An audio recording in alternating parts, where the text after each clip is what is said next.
கந்தர்வக்கோட்டை அருகே குடிநீர் கேட்டு பொதுமக்கள் காலி குடங்களுடன் சாலை மறியலில் ஈடுபட்டதால் 2 மணி நேரத்திற்கு மேலாக போக்குவரத்து பாதிக்கப்பட்டது.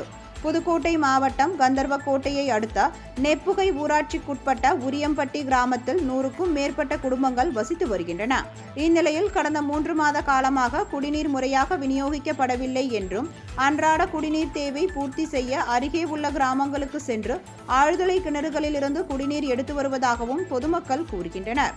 இது தொடர்பாக ஊராட்சி நிர்வாகம் மற்றும் ஊரக வளர்ச்சித்துறை அதிகாரிகளிடம் பலமுறை கூறியும் உரிய நடவடிக்கை எடுக்கப்படவில்லை என குற்றம் சாட்டு எழுந்துள்ளது.